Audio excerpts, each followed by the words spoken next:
আলাইকুম ওয়া রাহমাতুল্লাহি ওয়া বারাকাতুহু।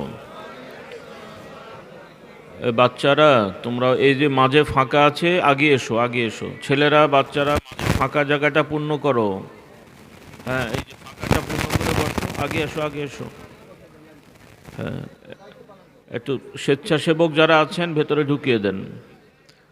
রাস্তায় দোকানে যারা আছেন, আমার যুবকরা যারা আছো, পরে আসলে প্যাকেট পাওয়া যাবে না। 1.5 মিনিটের মধ্যে সে পৌঁছাতে হবে। ক মিনিট? 1.5 মিনিট। ঠিক আছে তো হিসাব? একদম কাটায় কাটায় তাড়াতাড়ি চলে আসতে হবে। আমার যুবকরা বাচ্চারা যে যেখানে আছো তাড়াতাড়ি চলে এসো। এত প্যাকেট আমার একার পক্ষে খাওয়া সম্ভব না, এই জন্য তোমাদের দেওয়া হবে, না হলে আমি শেষ করে ফেলতাম। কি বলেন? হ্যাঁ, চলে আসুন সবাই। আল্লাহ তাআলা আমাদের সকলকে ধৈর্য ধরে শেষ পর্যন্ত থাকার তৌফিক দান করুন। খুব বেশি দীর্ঘ সময় না, সংক্ষেপ কথা বলে দোয়া হয়ে যাবে ইনশাআল্লাহ। আস্তাগফিরুল্লাহল আযীম। ইন্নাল হামদালিল্লাহ আলহামদুলিল্লাহি নাহমাদুহু ওয়া নাস্তাঈনুহু ওয়া নাস্তাগফিরুহু ওয়া নু'মিনু বিহি ওয়া নাতাওয়াক্কালু আলাইহি ونعوذ بالله من شرور أنفسنا ومن سيئات أعمالنا.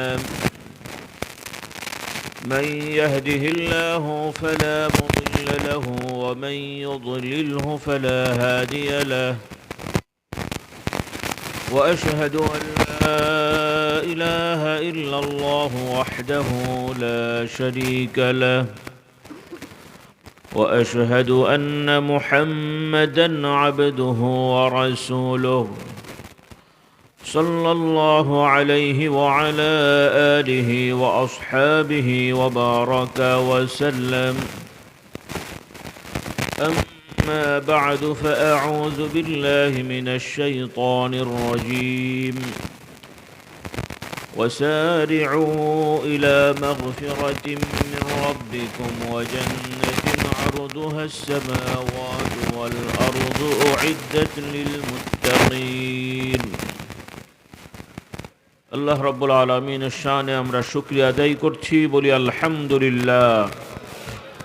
সকলে পড়ি সুবহানাল্লাহ, আলহামদুলিল্লাহ, ওয়া লা ইলাহা ইল্লাল্লাহ, আল্লাহু আকবার, ওয়া লা হাওলা ওয়া লা কুওয়াতা ইল্লা বিল্লাহিল আলিয়্যিল আযীম। সুবহানাল্লাহি ওয়া বিহামদিহি আদাদা খালকি ওয়া রিদা নাফসি ওয়া জিনাতা আরশি ওয়া মিদাদা কালিমাতি। আমার সাথে একটু জোরে সুরে পড়ুন, সুবহানাল্লাহি ওয়া বিহামদিহি আদাদা খালকি ওয়া রিদা নাফসি ওয়া জিনাতা আরশি ওয়া মিদাদা কালিমাতি। সুবহানাল্লাহি ওয়া বিহামদিহি আদাদা খালকি ওয়া রিদা নাফসি ওয়া জিনাতা আরশি ওয়া মিদাদা কালিমাতি। লা ইলাহা ইল্লাল্লাহু ওয়াহদাহু লা শারীকা লাহু লাহুল মুলক ওয়া লাহুল হামদ ওয়া হুয়া আলা কুল্লি শাইইন কাদির। اللهم صل على سيدنا ومولانا محمد النبي الأمي وآله وسلم. الحمد لله। আল্লাহ তাআলার শুকরিয়া। অনেকেই শুরু থেকে পর্যন্ত ছিলেন, আছেন, অনেকে পরে এসেছেন। সর্বোপরি যে সময়টা আমরা এখন পার করছি খুবই গুরুত্বপূর্ণ একটি সময়।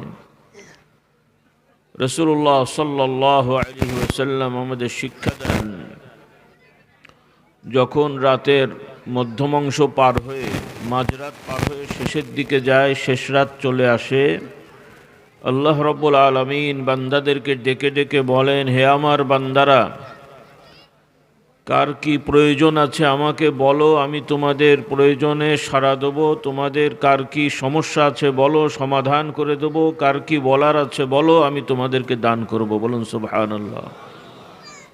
কারা কারা গুনাহগার আছো আমার কাছে ক্ষমা চাও, আমি ক্ষমা করে দেব। তো আমাদের গুনাহ নাই এরকম কেউ আছি ভাই? আলেম ওলামা বলেন, সাধারণ মানুষ বলেন, নবী রসুল বাদে সকল মানুষেরই গুনাহ অপরাধ আছে।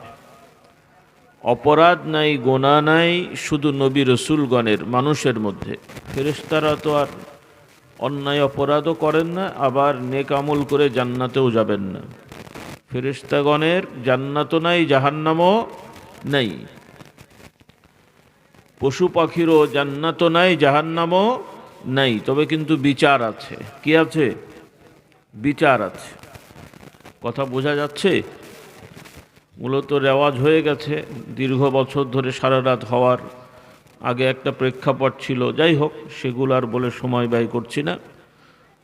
তো আল্লাহ তাআলা কিয়ামতে বিচার করবেন, সবাই আমরা জানি। মানুষ আর জিন সম্প্রদায়ের বিচার হয়ে জান্নাত জাহান্নামের ফয়সালা হবে। পক্ষান্তরে পশুদেরও এক ধরনের বিচার হবে।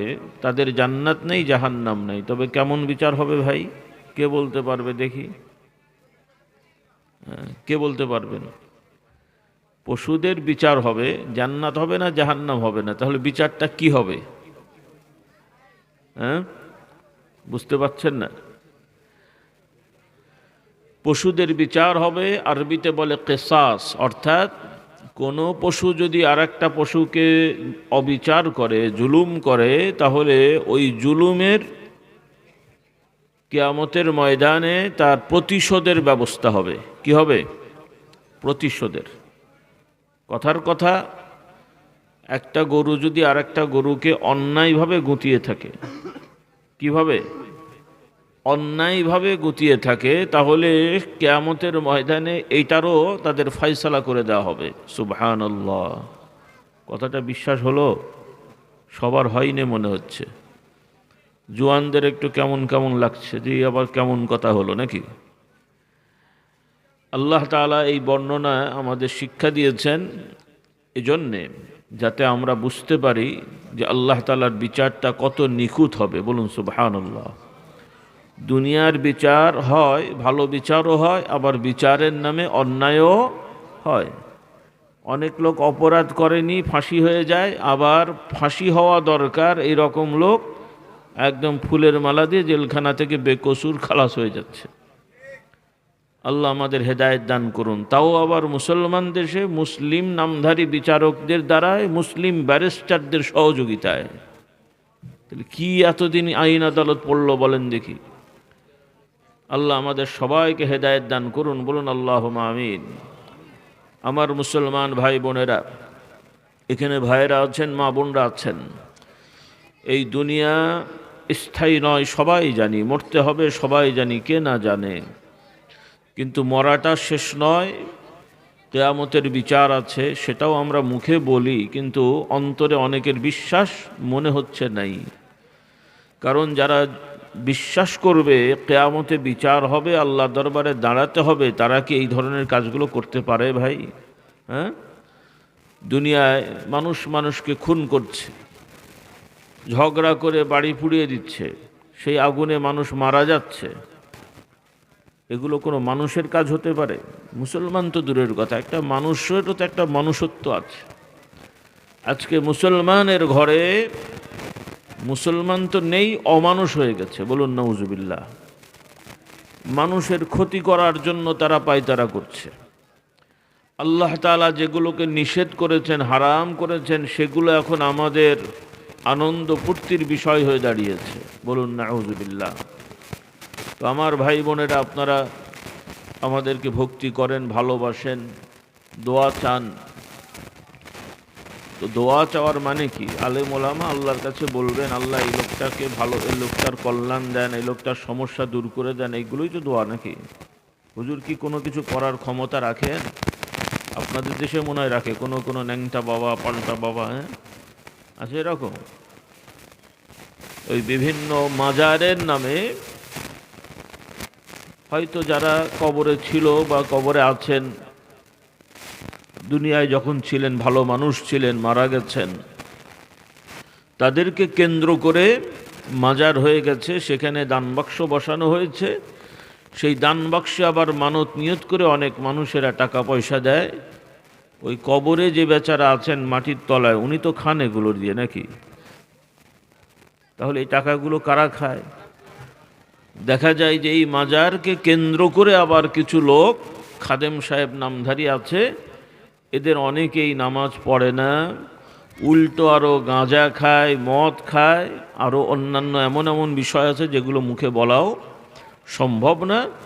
অথচ আপনাদের মতন মুসলমানের সন্তানেরা এই সমস্ত জায়গায় মানত নিয়ত করছে, দেখছে তারা গাঁজা খায়, তারপরে সেখানে টাকা দেয়। বলুন নাউজুবিল্লাহ। মুসলমানের রুচিটা দেখেন। মক্কা শরীফের নাম শুনেছেন তো আপনারা নাকি? দু একজনের নাম বলি, দেখেন তো চেনেন কিনা।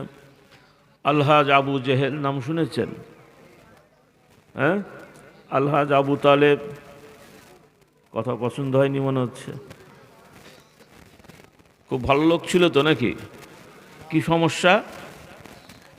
আপনাদের কার কার বাড়ির গরু চুরি করেছিল বলেন?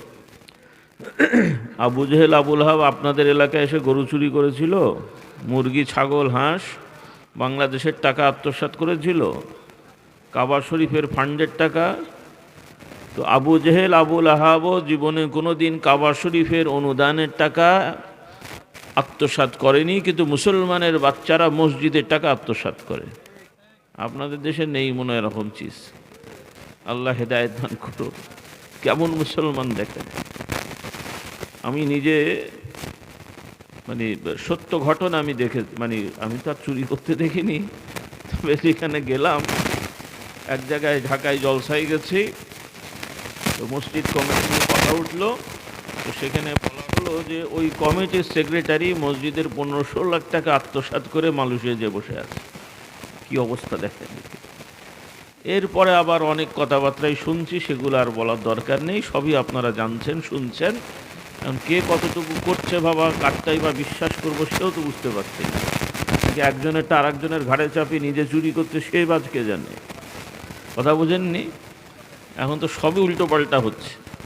আল্লাহ তাআলা আমাদের হেদায়েত দান করুন। বলুন আল্লাহুম্মা আমিন। আচ্ছা, যারা কর্তৃপক্ষ আছেন, এই প্যান্ডেলের ওই পাশে মাঠটা খালি না? আচ্ছা, তাহলে কর্তৃপক্ষ যারা আছেন, এই যে এইটা কোন দিক হচ্ছে?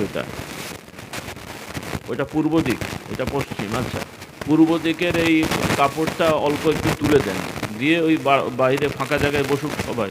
ভেতরে জায়গা হবে না, চাপাচাপি হবে, ঠেলাঠেলি হবে। তোমরা বাচ্চারা ওই কাপড়টা আস্তে করে তুলে, ছিঁড়ো না, ছিঁড়ে ফেলো না, আবার একটু তুলে ওই বাইরে কাতার দিয়ে বসো, দাঁড়িয়ে না থেকে কাতার দিয়ে বসো। যারা দায়িত্বে আছেন একটু দেখেন বিষয়টা। তো আমার ভাই বোনেরা, আজকে এখানে অনেক ছাত্ররা আছো, যুবকরা আছো, তোমরাও বড় হবে। আল্লাহ তাআলা তোমাদেরকে বড় মানুষ করুন, সমাজে প্রতিষ্ঠিত করুন, দোয়া করি। বলুন আল্লাহুম্মা আমিন। তবে বড় হতে গেলে কি করতে হবে? নকল করে পাশ করতে হবে নাকি? তারপরে ঘুষ দিয়ে চাকরি নিতে হবে, আর সেটা আবার তারপরে চাকরির পরে অফিসার হয়ে চেক কেটে নকল ভাউচার করে ওইটা উসুল করতে হবে, তাই তো নাকি? হ্যাঁ, আল্লাহ আমাদের হেদায়েত দান করুন। অভিভাবক ভাইদের বলতে চাই, সন্তানদেরকে সুপরামর্শ দেবেন, বোঝাবেন। এবং আমার ছাত্রছাত্রী ভাই বোনেরা, মাদ্রাসা, স্কুল, কলেজে যে যেখানেই পড়ো, আজকে থেকে নিয়ত করে ফেলো যে জীবনে কোনো দিন নকল করব না। বলি ইনশাআল্লাহ। বাচ্চারা বলছে না, কথা বলছে না। বলো ইনশাআল্লাহ। আজকে থেকে ওয়াদা করো যে ইনশাআল্লাহ আমরা জীবনে কোনো দিন নকল করব না। বলো আমার সাথে। আল্লাহ তাআলা কবুল করুন। বলুন আল্লাহুম্মা আমিন। এই নতুন বছর শুরু হয়েছে, জানুয়ারি মাস। এখন থেকেই নিয়ম মোতাবেক ক্লাস করবে, পড়াশোনা করবে। পাঠ্যপুস্তকের প্রথম পাতা থেকে শেষ পর্যন্ত পুরো বই ভালো করে পড়বে।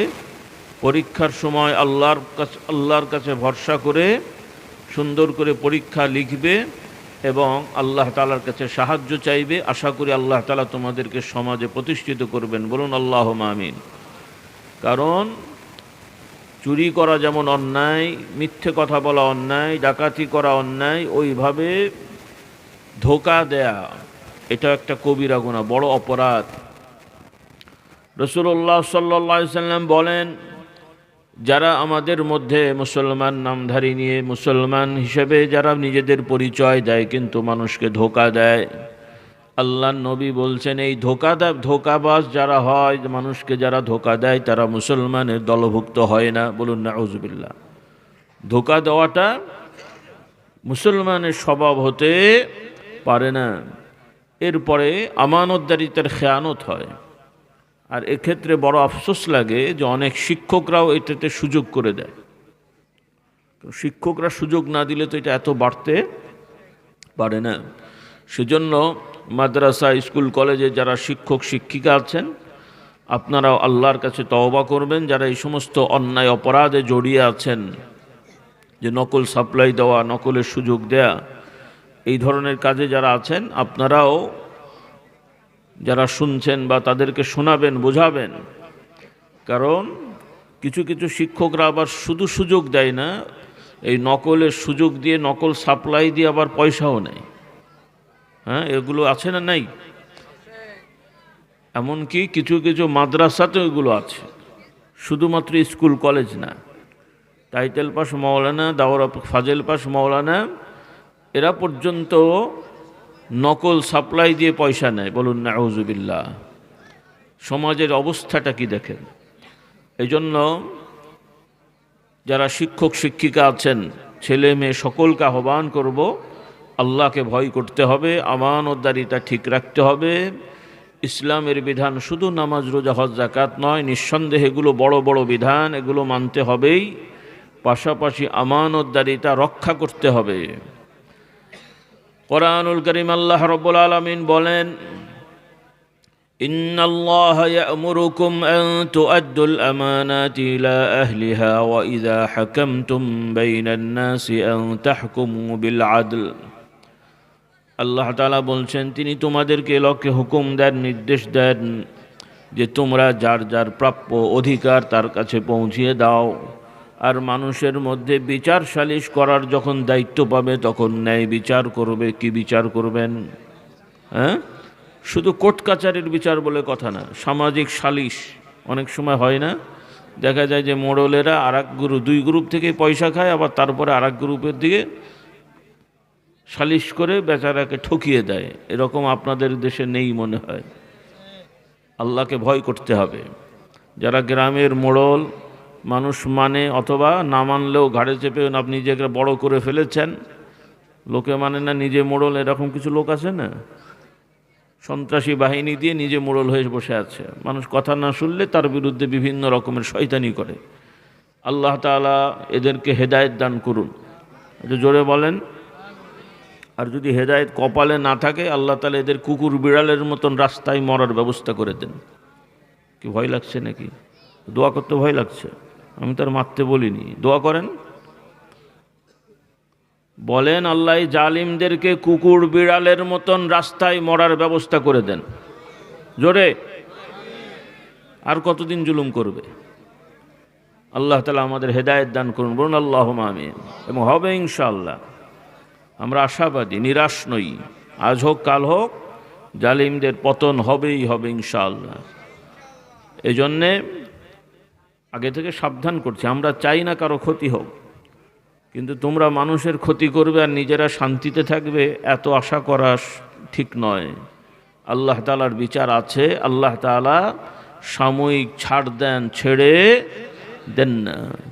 আল্লাহ তাআলা আমাদের সঠিক বুঝদান করুন। এরপরে সমাজে কিছু লোকেরা আছে, সমাজকে ধ্বংস করার পায়তারা করছে। ব্যবসার নামে বিভিন্ন অবৈধ জিনিস সমাজে সাপ্লাই দিচ্ছে। অবৈধ অস্ত্র, মাদক দ্রব্য, এই ধরনের বিষয়ও অনেকে সমাজে ব্যাপকভাবে এগুলোর মধ্যে জড়িয়ে যাচ্ছে। আবার দেখা যায় মসজিদে যেও বসে থাকে, ভেতরে ভেতরে এই সমস্ত কর্মকাণ্ড করে। আমরা না দেখতে পারলেও মনে হয় ফেরেশতারা দেখেনি। কথা বলছে না? কি ফেরেশতারা দেখছে না? দেখেন না? আল্লাহ তাআলা জানছেন না? জানেন না? কে যে আল্লাহ তাআলাকে ধোঁকা দিয়ে আল্লাহ তাআলার জ্ঞানকে ফাঁকি দিয়ে কোনো কিছু করার ক্ষমতা শক্তি কারো নেই।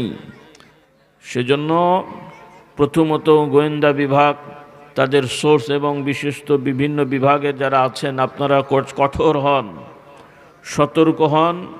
আপনারা তো রিপোর্ট পাওয়ার কথা, না পাওয়ার কথা না। আমি আগে বলতাম যে হুজুররা কবার টয়লেটে যায় সেই খবর রেখে দেন, আর এখানে মাদক দ্রব্য যারা সাপ্লাই করছে এটা জানতে পারবে না, তাই হয় কোনো দিন? কথাও বলছে না। তারা জানছে না, জানে না, কিন্তু অ্যাকশন নিচ্ছে না কেন?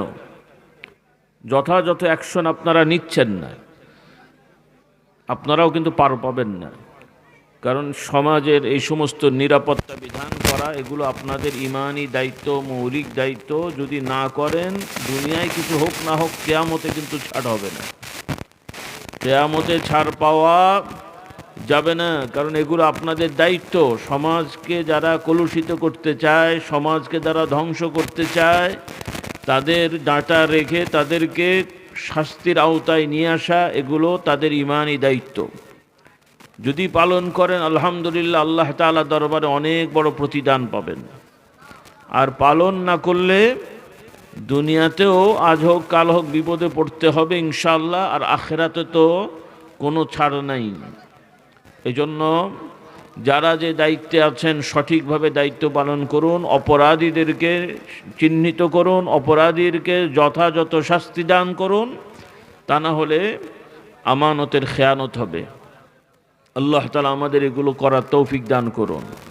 কারণ আপনারাও ভালো করে বুঝে নেন, এইগুলোকে হালকা করে দেখবেন না। এগুলো শুধুমাত্র সরকারি বা আইনের দিক থেকে ত্রুটি তা নয়, ইসলামের বিধানেও যারা ওলামা একরাম ফতোয়া দিয়েছেন। প্রথমত আমরা সবাই জানি মদ খাওয়া কি ভাই? মদ খাওয়া হারাম, আর বিক্রি করা জায়েজ নাকি? বানানো, তাহলে মদ বানানো হারাম, বিক্রি করাও হারাম, খাওয়াও হারাম, আবার এই মদ বানাতে অনুমতি দেওয়াও হারাম, স্পষ্ট হারাম। এখানে কোনো রকমের মতভেদ নাই। কিছু কিছু বিষয় নিয়ে হুজুরদের মতভেদ হয়, এই পক্ষ সেই পক্ষ, কিন্তু মদ, জুয়া, এই ব্যভিচার, জেনা, ব্যভিচার, খুন, ধর্ষণ, এগুলো যে খারাপ, এতে কি কোনো মতভেদ আছে? কেউ কি বলেছে ভালো কাজ? ধর্ম বর্ণ নির্বিশেষে কোনো অন্য ধর্মের লোকেরাও এটাকে ভালো বলে না, তারাও বলে এটা খারাপ জিনিস। তো ইসলামের আইনে মদ শুধু হারামই নয়, বরং মদ খেলে ধরা পড়লে তার শাস্তি আছে। তাকে বেত দিয়ে পিটাতে হবে, চাবুক দিয়ে পিটাতে হবে, জুতো মেরে তাকে লাঞ্ছিত করতে হবে, যাতে করে মানুষ ভয় পায় এবং চক্ষু লজ্জা হয় আর যেন না খায়। আর যারা মাদক সেবন করে তাদেরও কঠিন শাস্তি আছে। আর যারা বিশেষ করে মাদক, মদ ছাড়া আরও যেগুলো মাদক আছে, মদের থেকেও খারাপ, আগে ছিল এখন একটু কম শোনা যায়, হিরোইন নাম শুনেছেন না? এরপরে আর একটা ট্যাবলেট, কি নাম, ইয়াবা ট্যাবলেট, তারপরে হচ্ছে ফেন্সিডিল, এক ধরনের সিরাপ। এই যে এই জিনিসগুলো আপনারা শোনেন, জীবনে আলহামদুলিল্লাহ আমি দেখিনি চোখে, শুনেছি, ছবি টবিতে পেপারে দেখেছি। আল্লাহ না দেখেন, বলুন আল্লাহুম্মা আমিন। তো এই ধরনের বিষয়ে যারা জড়িত, ইসলামের বিধান অনুযায়ী এই ধরনের কাজে যারা জড়িত, এদের শাস্তি হওয়া উচিত মৃত্যুদণ্ড। কি শাস্তি হবে? মৃত্যুদণ্ড। কারণ এইগুলো দ্বারা সমাজকে ধ্বংস করা হয়। একজন সন্ত্রাসী যেমন ছুরি নিয়ে, পিস্তল নিয়ে বা অস্ত্র নিয়ে মানুষ খুন করে, খুন করার পায়তারা করে, থ্রেট দেয়, এই ধরনের ইয়াবা, হিরোইন, এই ধরনের বিষয়গুলো মানুষকে ধ্বংস করার এক ধরনের থ্রেট।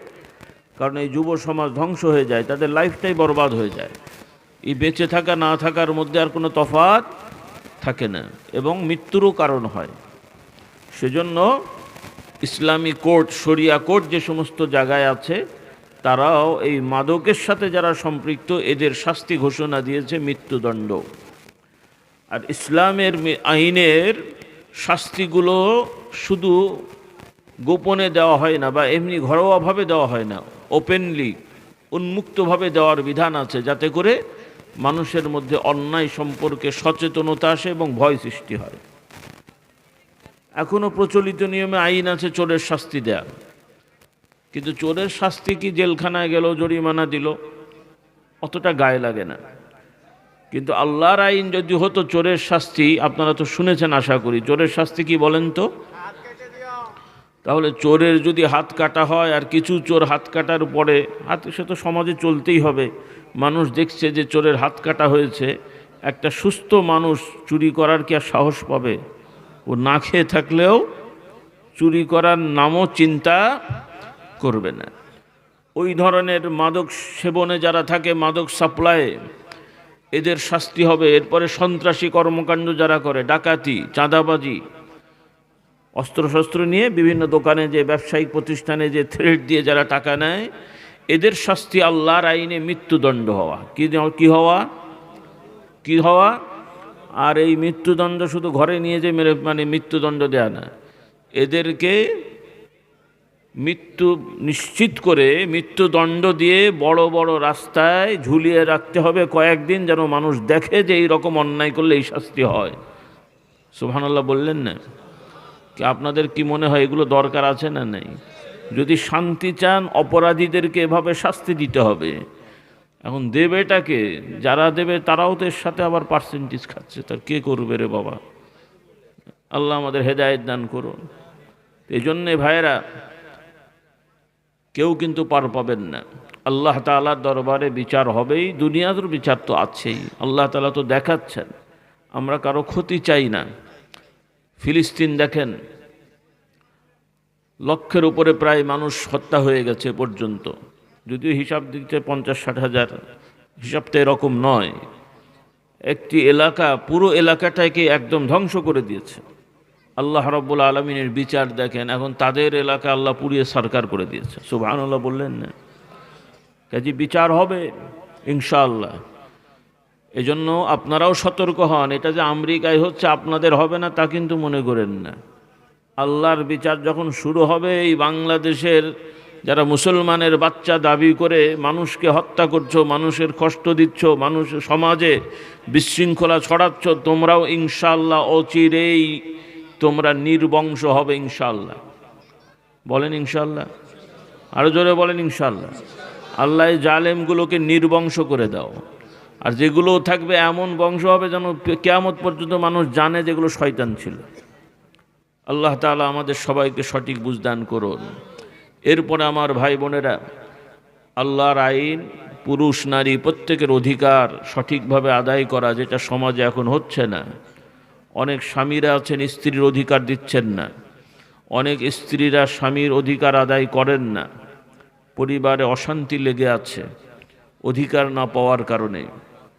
সেজন্য আমি ভাই বোনদের বলতে চাই, আল্লাহ রাব্বুল আলামিন বিধান করে দিয়েছেন, নামাজ রোজা যেমন আল্লাহর আইন, ওইভাবে প্রত্যেক স্বামী তার স্ত্রীর অধিকার আদায় করবে। স্ত্রীর খাওয়া, পোশাক, থাকার ব্যবস্থা করা, নিরাপত্তা দেয়া, ভালো আচরণ করা, এগুলো স্বামীর উপরে ফরজ দায়িত্ব। কি দায়িত্ব? ফরজ দায়িত্ব। ওইভাবে একজন স্ত্রী, তিনি স্বামীর বাড়িতে অবস্থান করবেন, বেপর্দা হয়ে কোথাও যাবেন না, স্বামীর অনুমতি ছাড়া কোনো কাজ করবেন না, চাকরি বাকরি করবেন না, এবং পরিবার সামলে রাখবেন। এটা স্ত্রীর ওপরে ফরজ দায়িত্ব। কি দায়িত্ব বলেন? কি দায়িত্ব বলেন? ফরজ। কিন্তু এখন আমাদের সমাজে কিছু পুরুষ নারীদের মধ্যে মাথায় ঢুকেছে, নারী পুরুষ সমান হয়ে গেছে নাকি আপনাদের? কি বলেন? শুনেন না এরকম কথা? আচ্ছা, এই সমানের মানেটা কি আমারও মাথায় ঢোকে না। পুরুষ পুরুষ, নারী নারী, তো নারী পুরুষ সমান হয় কেমন করে ভাই? সমান সমান মানে কি একটার অল্টারনেট একটা? যেমন কথায় একটা কথা বলে, লাউ আর কদু দুটো না এক? আপনাদের দেশে কি হয়, লাউ একটা কদু একটা তো নাকি? না না না, দুটো দুরকম আছে। দুটো নামও আলাদা, জিনিসও আলাদা, কিন্তু কাটলে কিন্তু আর তফাৎ করতে পারবেন না। কিন্তু কদু দু রকমের আছে, একটা হচ্ছে লম্বাটে, একটা গোল পাড়া, আছে না নাই? ওই হলো কথা। এই জন্য দুটো নাম হয়েছে। কোনটা কি ওটা নিয়ে আবার মতভেদ আছে, কেউ বলছে গোলটা কদু, কেউ বলছে লম্বাটা কদু। কথা বুঝলেন? তো এখন যাই হোক, হলো দুটো হলো আর কি, একটা লম্বাটে, একটা গোল, একটা কদু আর একটা লাউ। এখন এগুলো যদি টুকরো টুকরো করে কেটে, একটা গোল আর একটা লম্বা, দুটোই কেটে যদি একসাথে করেন, খুঁজে বের করতে পারবেন কোনটা কি? করা যাবে? কিন্তু পেঁপে আর আলু যদি কাটেন, তাহলে যেই পেঁপে সেই আলু হয়? তাহলে পেঁপে আলু সমান হয়? তাহলে পুরুষ নারী সমান হয়? সমান হলে তো যে বাপ সেই মা, যে মা সেই বাপ হবে, কি তাই হওয়া উচিত তো নাকি? তাই কি হয় কোনো দিন? তাহলে এর মানেটা কি? এর মানে হচ্ছে এইগুলো আগে ভূমিকা দিতে, এখন শয়তানি শুরু হয়েছে। এখন শয়তানি শুরু হয়েছে, তারা বলছে যে মানুষ, সব মানুষ সমান। নারী পুরুষকে যে লোকটা মনে করবে আমি পুরুষ সে পুরুষ, যে লোকটা মনে করবে আমি নারী সে নারী। শরীর দিয়ে নারী পুরুষ নাকি ঠিক হয় না, বলুন নাউজুবিল্লাহ। যেটাকে এখন নতুন আবিষ্কার করেছে, নাম শুনেছেন? দেখি কে বলতে পারে, বলেন তো কি? ট্রান্সজেন্ডার। আমার বুড়ো ভাইরা চিন্তা করছেন নতুন ডিগ্রি মনে হচ্ছে, MA BA পাস যেমন ডিগ্রি করে, এটা একটা ডিগ্রি নাকি বলে? হ্যাঁ, ট্রান্সজেন্ডার মানে হলো যে একটা পুরুষ ছেলে যুবক, তার মাথায় ঢুকেছে সে কেন যেন নারী নারী মনে হচ্ছে নিজেকে। শরীর সব ঠিক আছে কিন্তু তার মন বলছে সে নারী। কোর্টে যেয়ে বলবে আমার মনে হচ্ছে আমি নারী হব, কাজে আমাকে নারী বলা হোক। কোর্ট বলবে হ্যাঁ তুমি নারী হয়ে গেছো, বলুন নাউজুবিল্লাহ। হ্যাঁ, আবার নারীটা বলবে আমি ছেলে হয়ে গেছি, ছেলে ছেলে ভাব, প্যান্ট শার্ট পরে কোট টাইন পরে ছেলে হয়ে গেছেন উনি। এই যে শয়তানিগুলো রাষ্ট্রীয়ভাবে আইন করে কোনো কোনো জায়গায় চালু হয়েছে, এখন আপনাদের দেশেও চালু করার পায়তারা চলছে। মেনে নেবেন? কথাও বলছে না, মেনে নেবেন? আল্লাহ আমাদের হেদায়েত দান করুন। সেজন্য যদি মেনে না নিতে চান তাহলে এখন থেকে সতর্ক হবে, এই ধরনের কথাবার্তা যারা বলে তাদেরকে বয়কট করতে হবে। কি রাজি ইনশাল্লাহ?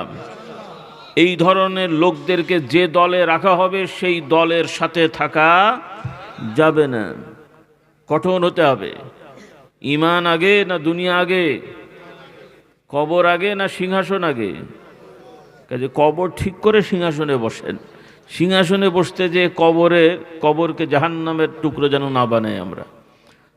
আল্লাহ আমাদের হেদায়েত দান করুন। আপনাদের সতর্ক করে দিই, আমরা আপনাদের কোনো দেশেরই দলীয় রাজনীতি করি না, কিন্তু দলীয় রাজনীতি এক জিনিস, আর একটা হলো ইসলামের বিধানে রাষ্ট্র পরিচালনা করা, এটা আর একটা জিনিস। আপনি আমি দলীয় রাজনীতি করি না করি, কিন্তু রাষ্ট্র পরিচালনায় আল্লাহর আইন আছে, সেটা মানতে হবে, এতে কোনো রকমের দ্বিমত করার সুযোগ নেই। প্রশ্নটা এখানেই। আপনারা আবার মনে করেন না যে হুজুররা আবার রাজনীতি শুরু করলো নাকি। আর রাজনীতি বিষয়টা তো খারাপ না, কিন্তু এই রাজনীতির নামে যা করা হচ্ছে এগুলো তো রাজনীতি বলে না, এগুলো তো শয়তানি কাজ। রাজনীতি এক জিনিস, আর যেগুলো করা হচ্ছে এগুলো আর এক জিনিস। যা হচ্ছে এগুলোকে রাজনীতি বলে না, এগুলো রাজনীতির নামে শয়তানি হচ্ছে। তো রাজনীতি করতে হলে ভাই রাজনীতি করেন, খামাখালি শয়তানি করে রাজনীতির নাম দিয়েন না। আল্লাহ তাআলা আমাদের হেদায়েত দান করুন। তো আমি ভাই বোনদের বলতে চাই, ইনশাল্লাহ আপনারা যার যার অধিকার হক আদায় করবেন। রাজি তো ইনশাল্লাহ? আল্লাহ তাআলা কবুল করুন, বলুন আল্লাহুম্মা আমিন। এবং ভাই বোনদের বলতে চাই, অনেক আলোচনা হয়েছে সারা রাত ব্যাপী, শেষ সময়ে দোয়া হবে। দোয়ার পরে আপনারা পারলে কিছু বই পুস্তক নিয়ে যাবেন, অনেকে নিয়েছেন, ক্যালেন্ডার আছে, ওজিফার বই, এরপরে দোয়ার বই, আল্লাহ তাআলার 99টা নামের বই আছে, আরও গুরুত্বপূর্ণ কিতাবাদি আছে। আপনারা ইনশাআল্লাহ দোয়ার পরে এখানকার এই রাস্তার পাশে আছে, আপনারা নিয়ে যাবেন ইনশাআল্লাহ। আর আমল করবেন। এখানে যারা আছেন আল্লাহ তাআলা আপনাদের সবাইকে হেদায়েত দান করুন। আমরা নিয়ত করে ফেলি, বলুন আল্লাহুম্মা আমিন। মাশাআল্লাহ, আমি দেখেছি অনেক ভাইদের আগে ঠিকমতো দাঁড়িয়ে ছিল না, এখন রেখেছেন। বাকি যারা আছেন ইনশাআল্লাহ আমরা আশাবাদী আগামী বছরের মধ্যে সবাই রেখে ফেলবো। রাজি তো ইনশাআল্লাহ? আল্লাহ তৌফিক দান করুন। আর একান্ত না রাখতে পারলে অন্তত জলসার দিনে আঠা দিয়ে একটা লাগিয়ে এসেন, তাও তো আমি একটু দেখবো নাকি বলে। আল্লাহ হেদায়েত দান করুন। না, আমরা আশাবাদী ইনশাআল্লাহ আপনারা রেখে দেবেন, বলুন আল্লাহুম্মা আমিন। এটাতে দাড়ি রাখা এটা পুরুষদের একটা ঐতিহ্য, তা আমরা পুরুষ মানুষ হয়ে কাজ করতে যাব কেন? আল্লাহ আমাদের হেদায়েত দান করুন। বিড়ি সিগারেট আমরা কেউ খাবো না। বিড়ি সিগারেট, এবং ইদানিং আবার আরেকটা বের হয়েছে ইলেকট্রিক সিগারেট নাকি যেন একটা, সেটাও আবার চলে এসছে আপনাদের দেশে কিনে জানি না। এগুলো হারাম কাজ, এগুলো ক্ষতিকারক। ভালো খাবার খাবেন, এনার্জির জন্য কফি খাবেন, খেজুর খাবেন, ভালো ভালো জিনিস খাবেন। খারাপ জিনিস খেয়ে শরীর নষ্ট করার কি মানে আছে? টাকাও নষ্ট, শরীরও নষ্ট, পরিবেশও নষ্ট, এবং কিয়ামতের ময়দানে কঠিন শাস্তি। কারণ এই যত বিড়ি সিগারেট খোররা বিড়ি সিগারেট খেয়েছেন, এই বিড়ি সিগারেটের ধোঁয়ার কারণে যত লোকের ক্যান্সার হয়েছে, কিয়ামতের ময়দানে এরা মামলা করবে, আল্লাহ এই বিড়ি খোরদের কারণে আমাদের ক্যান্সার হয়ে এত কোটি টাকা নষ্ট হয়েছে, আল্লাহ এদেরকে ধরেন। তখন কি করবেন? কি সম্ভব? ভালো করে বোঝেন। আল্লাহ আমাদের হেদায়েত দান করুন। কারণ এমনি একজন পান জর্দা খায় সেটাও খারাপ, একজন জর্দা খেলে আর একজনের ক্ষতি সাধারণত হয় না, কিন্তু বিড়ি সিগারেট খেলে ক্ষতি হয়। জর্দা খাওয়াটাও ভালো কাজ না, এটাও অনেকে ফতোয়া দিয়েছেন। আমি ফতোয়া না দিলেও বলছি এটা খারাপ জিনিস, আপনারা জর্দা খাবেন না। পানের জর্দা, তামাকের জর্দা, যেটা ওই মিষ্টি জর্দা চাল দিয়ে মানে ওইটা না, কিন্তু তামাকের যে জর্দা এটা খাওয়া ঠিক না, এটা খাওয়ার জিনিস না, তামাক খাওয়ার জিনিস না। ওদের অনেক কাজ হয়, অন্য ভালো কাজ হয় তো, কিন্তু এগুলো দিয়ে মানুষ বিড়ি সিগারেট বানায়, জর্দা বানায়, এগুলো খারাপ জিনিস। আল্লাহ তাআলা আমাদের এগুলো পরহেজ করার তৌফিক দেন, বলুন আল্লাহুম্মা আমিন।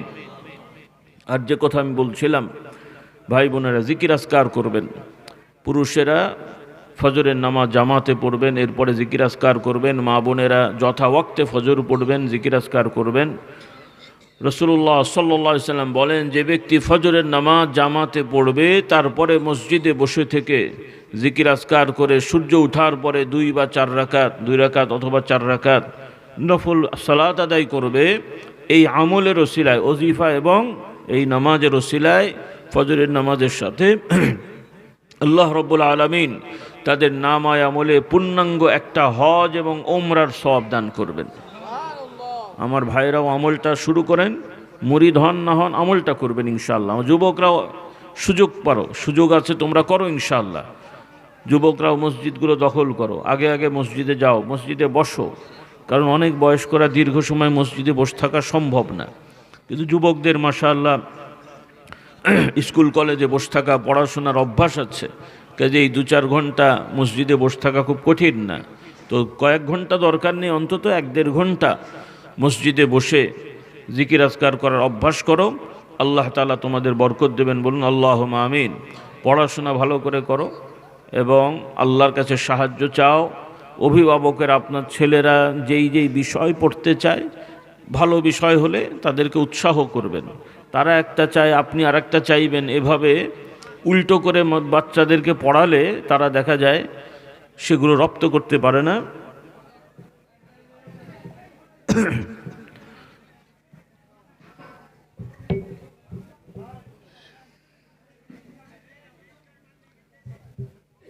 সকলে একটু মহব্বতে দরুদ সালাম পড়ে আল্লাহুম্মা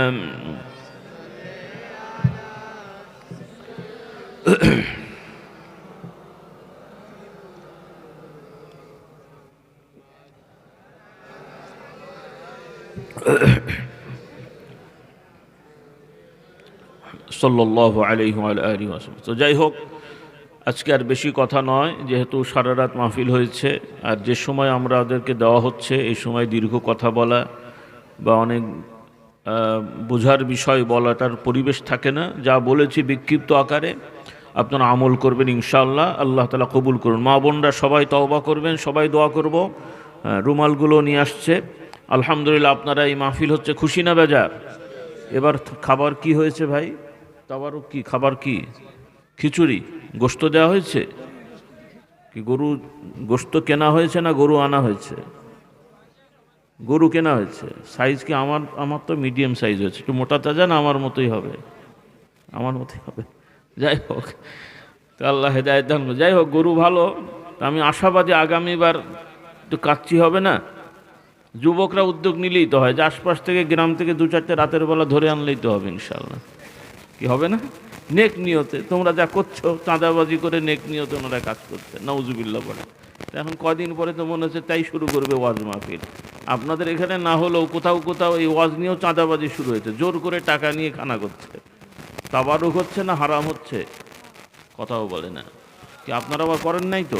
খবরদার না, জোর জবরদস্তি করে কোনো মানুষের থেকেই কোনো কিছু নেওয়া যাবে না।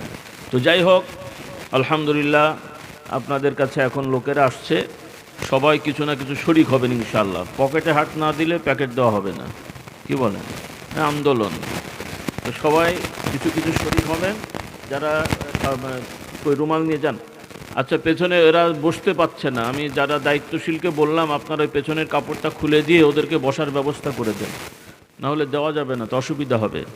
হ্যাঁ, কই রুমাল কোথায় গেল? রুমাল রুমাল হ্যাঁ, কাতারে কাতারে সবাই যাচ্ছে।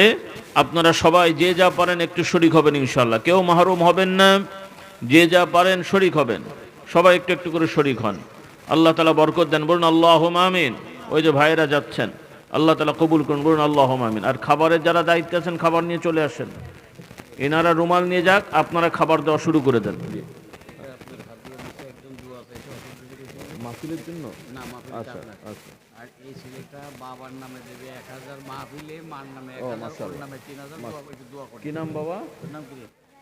আচ্ছা, কে পাঠিয়েছে এগুলো? ওর আম্মা পাঠিয়েছে। আচ্ছা মাশাআল্লাহ, রাইহানের আম্মা পাঠিয়েছেন।